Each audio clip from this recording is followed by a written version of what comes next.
Welcome. मैं अजय झा दिल्ली से मौविशाला channel पर आपका स्वागत है। और मेरा YouTube channel Ajit school of history, जो कि सिविल सर्विसेज एग्जामिनेशन के लिए समर्पित एक संस्था है, अजित स्कूल ऑफ हिस्ट्री। और मेरा कोड AJEE6785 को जरूर सर्च करें, क्योंकि यहीं मैं आपको मौविशाला चैनल पर मिलूंगा।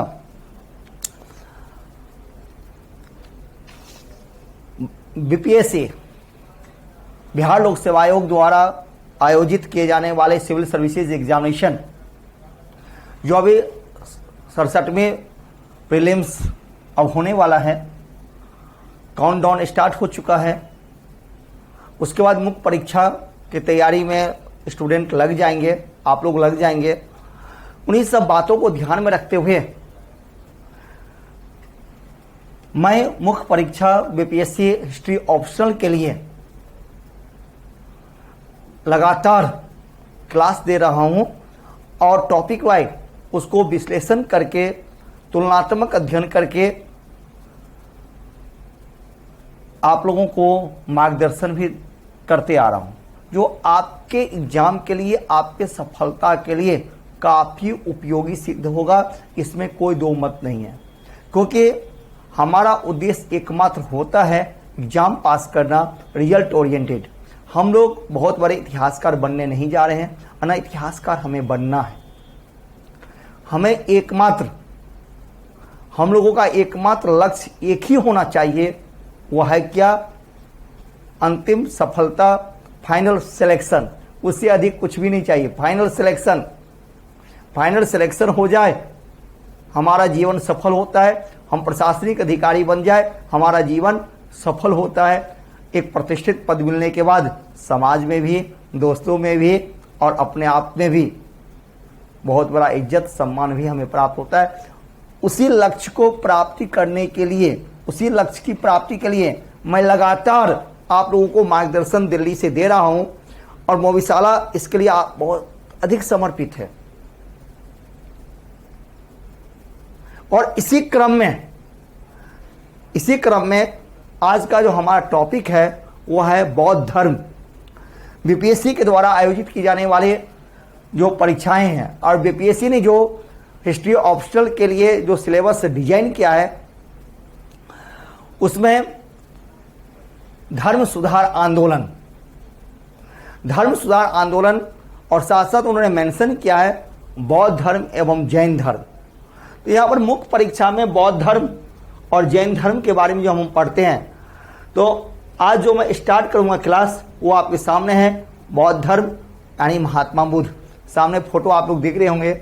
महात्मा बुद्ध के फोटो को देखते ही मन में बहुत अच्छा सा विचार आने लगता है। महात्मा बुद्ध के फोटो देखते ही मन शांत होता है। महात्मा बुद्ध के फोटो देखते ही सभी तृष्णाओं से मुक्ति प्राप्त होती है। महात्मा बुद्ध के फोटो देखते ही सभी दुखों से छुटकारा प्राप्त होता है। इन फोटो में जब इनकी इतनी शक्तियां हैं, इतने प्रभावशाली है, तो वास्तव में निश्चित रूप से महात्मा बुद्ध बहुत बड़े प्रभावशाली इंसान थे। इंसान नहीं, भगवान थे, दार्शनिक थे, बहुत बड़े विचारक थे, जिनकी हम पूजा करते हैं। क्योंकि महात्मा बुद्ध जो थे वह व्यवहारिक व्यक्ति थे। उन्होंने व्यवहारिक सिद्धांत पर बल दिया। मेरा तो यही मानना है, ये व्यवहारिक व्यक्ति थे, तर्क पर बल दे रहे थे, तार्किक विकास की ओर अग्रसर हो रहे थे। और उसी तार्किक विकास को डेवलप करने के लिए महात्मा बुद्ध ने लोगों को आने के लिए कहा, समाज को एक नई दिशाएं प्रदान किया। यही कारण है कि उस समय के आम जनों ने और शासक वर्गों ने, दोनों ने मिलकर के इनके विचारों को, इनके सिद्धांतों को अपनाया। यही है महात्मा बुद्ध। देखो, मुख्य परीक्षा में इनके जन्म मृत्यु कब हुआ, ये सब हमें पढ़ने की आवश्यकता नहीं होती है, वो प्रीलिम्स के लिए होता है। यहां तो हम ऑप्शनल पेपर के लिए डिस्कस कर रहे हैं। तो देखिए, बौद्ध धर्म, हम आते हैं बौद्ध धर्म के ऊपर। कहता है कि 6वीं शताब्दी ईस्वी पूर्व भारत का जो इतिहास है वह धार्मिक क्रांति के युग के रूप में जाना जाता है। धार्मिक क्रांति के युग के रूप में जाना जाता है। भारत के साथ साथ उस समय चीन, ईरान, यूनान में भी धर्म सुधार आंदोलन चल रहा था, जो वहां भी जो पुरानी धार्मिक व्यवस्थाएं थी उसको उखाड़ फेंकने के लिए प्रयास की जा रही थी। ठीक उसी प्रकार से उसी समय भारत में बौद्ध और जैन दोनों के द्वारा पुरानी धार्मिक जटिलताओं के विरुद्ध आवाज उठ रहा था। लेकिन दोनों में मुलाकात है कि नहीं, इस कहना कठिन है, लेकिन जो भी हो पुरानी धार्मिक विचारों को समाप्त करने की बात हो रही थी। ये भारत में 6वीं शताब्दी ईस्वी पूर्व का जो भारत है, उस समय भारत के लोग सामाजिक और धार्मिक जटिलताओं से ऊब चुके थे, इसमें कोई दो मत नहीं है। क्योंकि उत्तर वैदिक काल में समाज में अनेक सामाजिक धार्मिक नियमों का प्रतिपादन किया, अनेक जटिलताओं का मिश्रण हुआ, आम जब जनजीवन उनसे उबने लगे थे, लोग परिवर्तन चाह रहे थे। उसी समय भारत में जो आयरन टेक्नोलॉजी का विकास होता है, वो विकास ने लोगों को आर्थिक विकास की ओर अग्रसर किया, और जब आर्थिक विकास की ओर अग्रसर हुए, जब क्षेत्र का विकास होता है और क्षेत्र की ओर अग्रसर हुए तो तार्किक विकास का विकास होता है। तो लोगों में तार्किक विकास हुआ, जैसे तार्किक विकास हुआ लोग सोचना प्रारंभ किए, तो ये इन पुरानी जटिलताओं से, नियमों से, यज्ञों से, कर्मकांडों से, बलि प्रथाओं से वह मुक्ति पाना चाह रहे थे। वह इन जटिलताओं को छोड़ना चाह रहे थे। क्यों?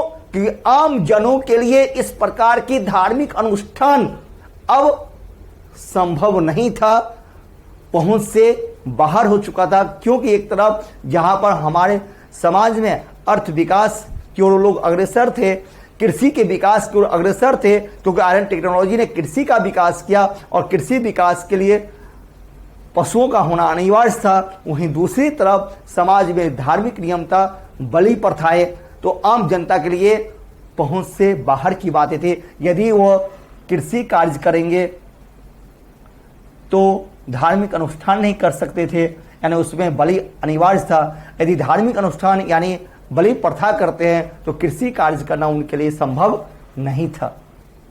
इस प्रकार की जटिलताओं से वो उब चुके थे और ऐसे ही धर्म की खोज में जुटे। उस समय के लोग ऐसे धर्म की खोज में जुटे जो काफी सरल हो, बौद्धिक हो, सुबोध हो और उच्च स्तरीय हो। इसी समय बौद्ध एवं जैन धर्म, इसी समय बौद्ध एवं जैन धर्मों का उदय हुआ और दोनों ने, इन दोनों महान दार्शनिकों ने, इन दोनों महान व्यक्तित्व ने भारत में व्याप्त प्राचीन धार्मिक परंपराओं एवं अंधविश्वासों का घोर विरोध किया। इससे तत्कालीन जनता में एक धार्मिक सामाजिक बदलाव की क्रांति होती है। तो ये थे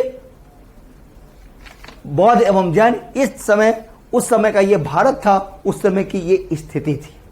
अब जाने हम आगे, हम देखते हैं कि बौद्ध धर्म, महात्मा बुद्ध, जैसा कि मैंने अभी कहा था, महात्मा बुद्ध क्या थे, इनके फोटो देखने से हमें क्या क्या अनुभूति होती है, वही महात्मा बुद्ध का सार है। देखिए, मुख्य परीक्षा में बैठने वाले स्टूडेंट हमेशा गंभीर छात्र होते हैं और मुख्य परीक्षा में कोई प्रयोग नहीं होता है। मुख्य परीक्षा में एकमात्र लक्ष्य हमारा होता है कि फाइनल सिलेक्शन, सफलता लेना। और मैंने आपको हिंट दे दिया उसी समय महात्मा बुद्ध के फोटो को दिखा करके। इसको देखने से हमें क्या होता है, यानी इनके देखने से ही इनके विचार हमारे सामने प्रकट होता है और उन्हीं विचारों का अब हम पढ़ने जा रहे हैं।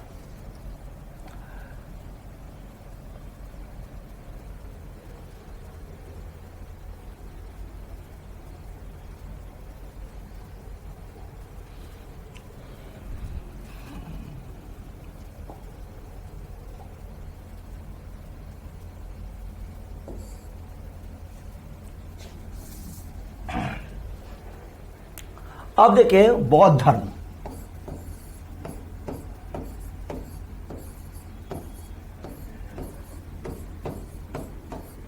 बौद्ध धर्म इसके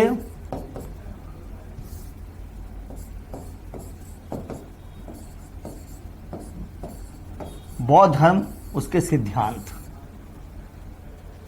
देखिए, वास्तव में यदि मैं बात करूं, आप लोग मुख्य परीक्षा देने जा रहे हैं, गंभीरता पूर्वक इस बात को सुने।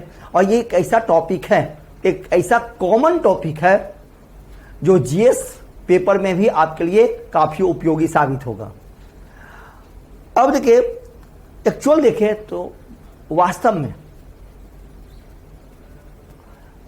महात्मा बुद्ध ने कोई नए धर्म का प्रचार प्रसार नहीं किया।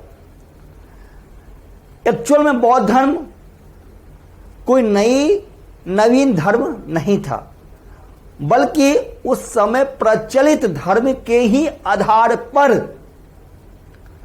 मनुष्यों के सम्मुख रखे जाने वाला एक ऐसा धर्म था, एक ऐसा मार्ग था जिसका पालन कर मनुष्य जन्म मरण के बंधन से मुक्ति प्राप्त कर सकता है। यह था बौद्ध धर्म, ये थे महात्मा बुद्ध। मैंने क्या कहा कि वास्तव में यह कोई नया धर्म नहीं था, वरन उस समय प्रचलित धर्मों के आधार पर ही मनुष्यों के सम्मुख रखे जाने वाला एक ऐसा मार्ग था जिसका पालन कर मनुष्य जन्म मरण के बंधन से मुक्ति प्राप्त कर सकता है।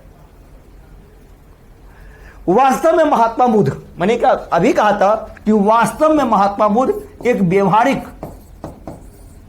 व्यवहारिक व्यक्तित्व के स्वामी थे। इन्होंने व्यवहारिक धर्म सुधारक, महात्मा बुद्ध को हम व्यवहारिक धर्म सुधारक कहते हैं। व्यवहारिक धर्म सुधारक कहते हैं। यही कारण है कि उन्होंने स्वयं को उस समय चल रहे किसी भी विवादों में अपने आप को नहीं उलझाया। उस समय चल रहे आत्मा और ब्रह्मा संबंधी निरर्थक वाद विवाद से उन्होंने अपने आप को अलग रखा, क्योंकि महात्मा बुद्ध जो थे वो क्या थे, एक व्यवहारिक धर्म सुधारक थे। क्योंकि उस समय भारत में, हम लोग पिछले क्लास में मैं डिस्कस किया था, सिर्फ 6वीं शताब्दी ईस्वी पूर्व भारत में 62 संप्रदायों का उदय हुआ, जो काफी अतिवादी थे और अनेक विचारों में उलझे हुए व्यक्तित्व थे।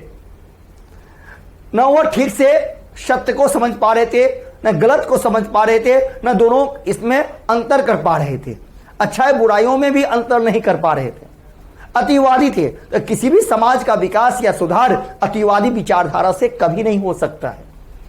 वह ब्रह्मा और आत्मा के बीच उलझे हुए व्यक्ति थे। लेकिन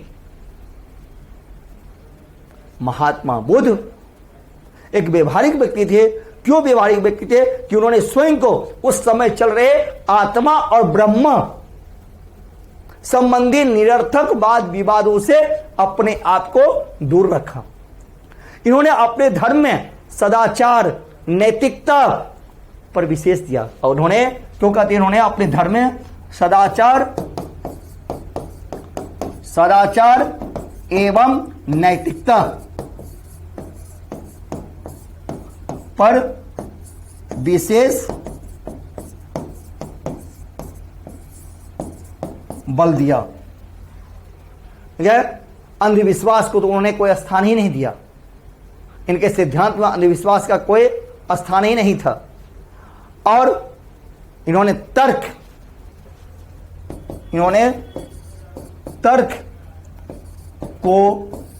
को प्रधानता दिया था। इन्होंने तर्क को प्रधानता दिया था। अब देखिए, महात्मा बुद्ध का जो मत है, बुद्ध का जो विचार था, इनकी जो मतें थी, तो महात्मा बुद्ध का जो मत था, कहता यह संसार दुखों से परिपूर्ण है। ये कहते हैं संसार दुखों से परिपूर्ण है।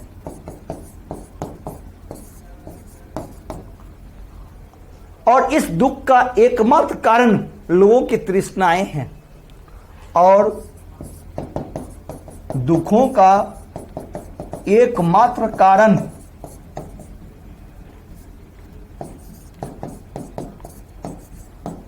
लोगों की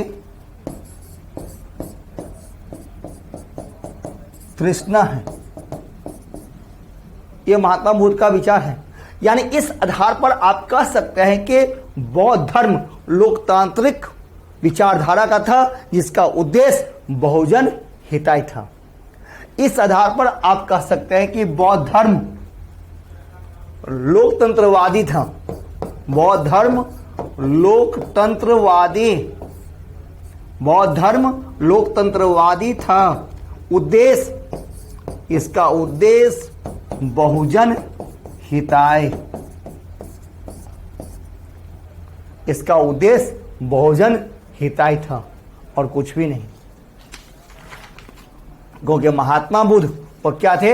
एक व्यवहारिक व्यक्ति थे, व्यवहारिक धर्म सुधारक थे। उन्होंने आत्मा परमात्मा इन सब के बीच अपने आप को कभी नहीं उलझाया। देखो, आप लोग जो पढ़ा होगा जानते होंगे कि बौद्ध धर्म यानी महात्मा बुद्ध आत्मा को नहीं मानते थे, ईश्वर में विश्वास नहीं था, तो फिर मानते किसको थे? व्यवहारिक बातों पर बल दिया, मनुष्यों के विकास पर बल दिया, मानवता पर बल दिया। यही व्यवहारिक है। आपके मन में क्वेश्चन होगा कि मैंने कहा कि महात्मा बुद्ध ने व्यवहारिक सिद्धांतों पर बल दिया, व्यवहारिक बातों पर बल दिया। अब यहां पर क्वेश्चन होता है व्यवहारिक है क्या? जैसा कि आप लोग सभी जानते हैं कि महात्मा बुद्ध एक नास्तिक थे, नास्तिक विचारधारा के थे, क्योंकि उन्होंने ईश्वर को नहीं माना, उन्होंने आत्मा को नहीं माना। तो उन्होंने माना किसको? मानवता को माना, मानवता पर बल दिया, मनुष्यों के कर्मों पर बल दिया, कर्म को प्रधानता दिया। यही व्यवहारिक गुण महात्मा बुद्ध में हमें दिखाई देता है, जो निश्चित रूप से व्यवहारिक सिद्धांत था। देखिए, अब हम आगे सिद्धांत की बात करते हैं। बौद्ध धर्म के हम सिद्धांत की बात करते हैं, तो देखिए बौद्ध धर्म के सिद्धांत ऐसे त्रिरत्न बुद्ध धम्म और संघ, त्रिरत्न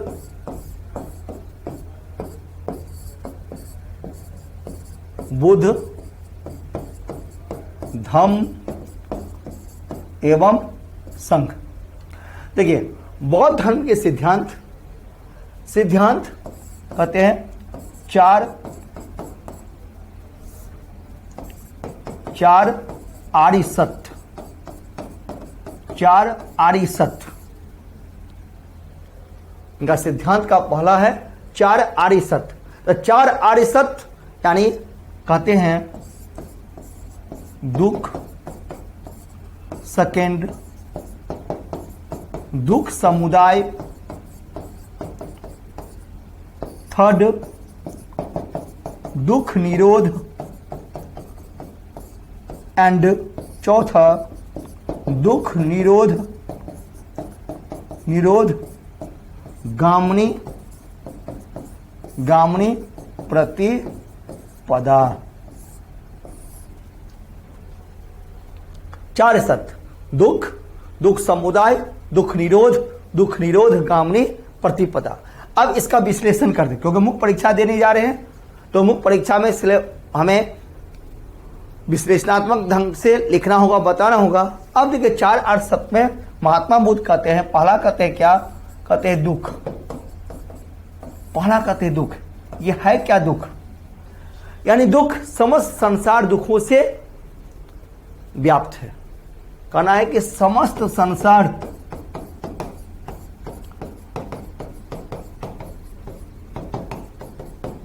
दुखों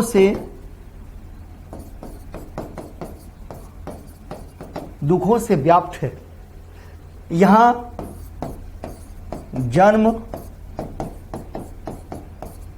पर जन्म, मरण, जरा,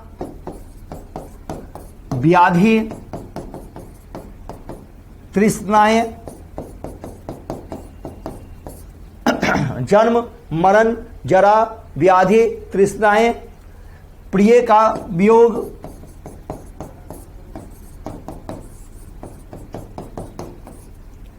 प्रिय का वियोग, इच्छा न पूरा होना, इच्छा न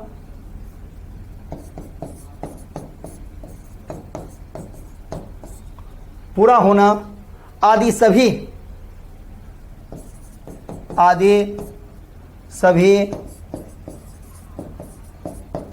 दुख है, आदि सभी दुख है। दूसरा कहते हैं क्या अपने सत्य में और सत्य में दुख निरोध, सॉरी दुख समुदाय। दूसरा कहते हैं इन्होंने दुख समुदाय। समुदाय, समुदाय शब्द का अर्थ होता है दुख का कारण। समुदाय यानी दुखों का, समुदाय यानी दुखों का कारण। समुदाय यानी दुखों का कारण। मनुष्य की इच्छाएं तृष्णाएं ही समस्त दुखों का कारण है। महात्मा बुद्ध कहते हैं मनुष्यों की इच्छाएं, इच्छाएं मतलब यहां पर तृष्णा से मतलब है, ठीक है, तृष्णाएं ही समस्त दुखों का कारण है। तीसरा कहते हैं कि दुख निरोध, दुख निरोध। हमारी समस्या है, यदि समस्या है तो उसको दूर करने का भी उपाय है, उसको दूर भी कर सकते हैं। यदि कोई समस्याएं होती है जीवन में तो उसे दुख भी हम उस दुख को हम दूर भी कर सकते हैं। तो निरोध मतलब उसको रोकना। इसका अर्थ है, निरोध का मतलब होता है कि दुखों को दूर करना। किसको दूर करना? जीवन में जो दुख है, जीवन में जो कष्ट है, उस कष्ट को दूर करना ही दुख निरोध है। यानी जब हम चारों तरफ से दुखों से व्याप्त है और दुख का कारण है तो इसका दुख निरोध भी संभव है। कितना अच्छा महात्मा बुद्ध ने व्यवहारिक बातें कही है। 100% ये सुटेबल बातें हैं, व्यवहारिक जीवन में अपनाने योग्य बातें। कहते हैं महात्मा बुद्ध कि संसार में जब चारों तरफ दुख व्याप्त है और दुख का कारण है तो इसका दुख निरोध भी संभव है। क्योंकि दुख का कारण तृष्णाएं हैं। यदि उस तृष्णाओं को हम विनाश कर दें तो दुख अपने आप नष्ट होगा। उन्होंने कहा कि दुख निरोध में वो कहते हैं क्या कि जब चारों तरफ, जब चारों ओर दुखों से व्याप्त है, दुखों से व्याप्त है और दुख का कारण है, दुख का कारण है, तो उसे दूर भी करना निश्चित रूप से संभव है। यानी यदि हम दुख के कारण को तृष्णा मानते हैं, कहता है कि दुखों का कारण तृष्णाएं हैं तो उस तृष्णाओं को यानी इच्छाओं को, उस तृष्णाओं को दूर करें, यानी उसका विनाश करें और उसका विनाश ही दुखों को दूर करता है। निश्चित रूप से महात्मा बुद्ध एक व्यवहारिक समाज सुधारक, दार्शनिक विचारधारा के स्वामी थे। और चौथा है दुख निरोध, दुख निरोध गामिनी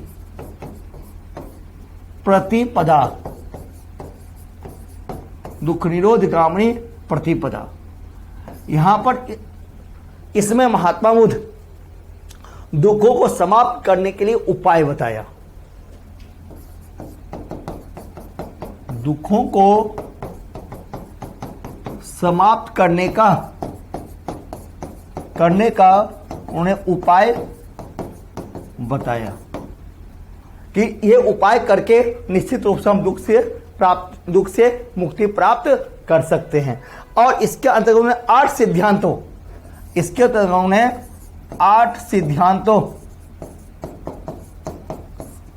का प्रतिपादन किया, 8 सिद्धांतों का प्रतिपादन किया, जिससे अष्टांगिक मार्ग, इसे ही अष्टांगिक मार्ग कहा जाता है। और अष्टांगिक मार्ग को इसे मध्यम मार्ग प्रतिपदा, मध्यम मार्ग प्रतिपदा भी कहते हैं। इसे जीवन का, मनुष्यों के जीवन का, इसे मनुष्यों के जीवन का कल्याण मित्र कहा गया है, कल्याण मित्र कहा गया है। देखिए, जब आप मुख्य परीक्षा को लिखते हैं इस प्रकार से आपको विश्लेषण करना होगा, प्रत्येक टॉपिक को विश्लेषण करना होगा और विश्लेषणात्मक ढंग से आप लिखते हैं कि इसमें किन बातों को निहित किया गया था। इस माध्यम से महात्मा बुद्ध क्या संवाद करना चाह रहे थे, क्या संदेश देना चाह रहे थे। अब 8 मार्ग, अष्टांगिक मार्ग, जिसे जीवन का कल्याण मित्र कहा गया है, ये वो अष्टांगिक मार्ग है क्या। अब देखिए, महात्मा बुद्ध का अष्टांगिक मार्ग, महात्मा बुद्ध का अष्टांगिक मार्ग, देखिए अष्टांगिक मार्ग में बताया गया है कि न तो आप विलासितापूर्ण जीवन जिए और न ही अपने शरीर को कष्ट दे।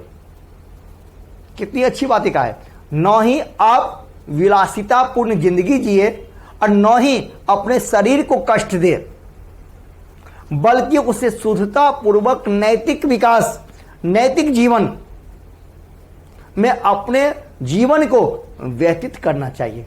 यानी सारांश के तौर पर आप कह सकते हो कि अष्टांगिक मार्ग द्वारा महात्मा बुद्ध लोगों से कह रहे थे, समाज से संवाद कर रहे थे और बता रहे थे कि हमें नैतिक जीवन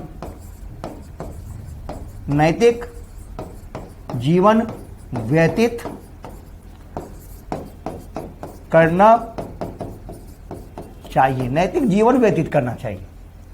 इन्होंने क्या कहा, अष्टांगिक मार्ग में के माध्यम से वो कहना चाह रहे थे कि न आप विलासितापूर्ण जिंदगी जिए और न ही अपने शरीर को कष्ट दे, बल्कि शुद्धता पूर्वक, कहते हैं कि बल्कि शुद्धता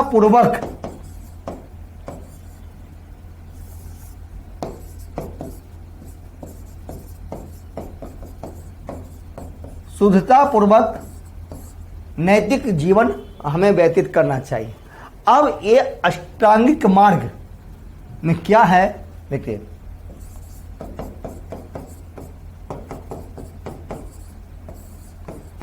अष्टांगिक मार्ग, इसमें क्या है, कहते हैं यहां पर सम्यक दृष्टि, कहते हैं महात्मा बुद्ध सम्यक दृष्टि, यानी सही आपकी विचारधारा हो। दूसरा कहते हैं सम्यक वचन, सम्यक वचन यानी सत्य बोलना। कहने का मतलब है कि सत्य बोलना।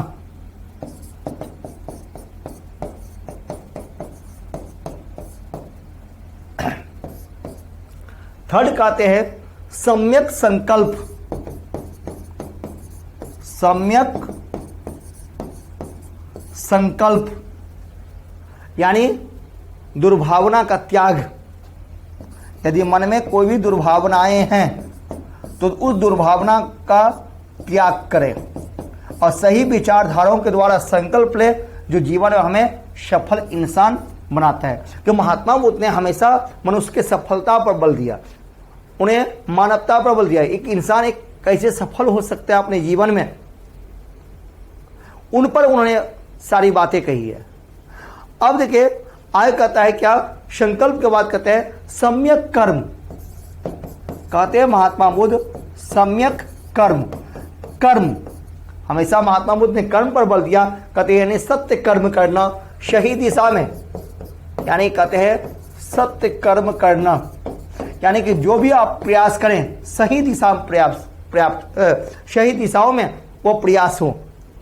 आगे कहते हैं सम्यक आजीव। आगे कहते हैं कि सम्यक आजीव। सम्यक आजीव का अर्थ होता है बेटा कि सभी जीवों के प्रति मानवता के साथ व्यवहार करना, चाहे वो इंसान हो या कोई पशु हो। आजीव का अर्थ ये भी होता है ईमानदारी, ऑनेस्टली, सभी जीवों के प्रति ईमानदारी पूर्वक उनके साथ व्यवहार करना ही सम्यक आजीव। आगे कहते हैं सम्यक व्यायाम। कहते हैं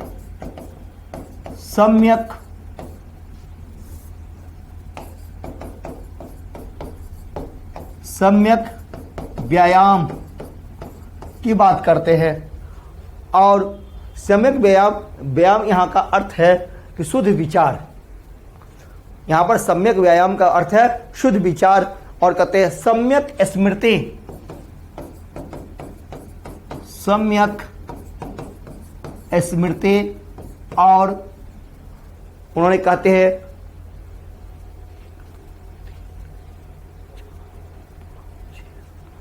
सम्यक स्मृति, और कहते हैं सम्यक समाधि। सम्यक समाधि। सम्यक समाधि का अर्थ यानी कि एकाग्रता, चित्त को एकाग्र करें, यानी कंसंट्रेशन की बात करते हैं। जब आप कंसंट्रेट नहीं होते हैं, हमारे मन में एकाग्रता नहीं होती है, चित्त की एकाग्रता नहीं होती है, तब तक हमारा मन भटक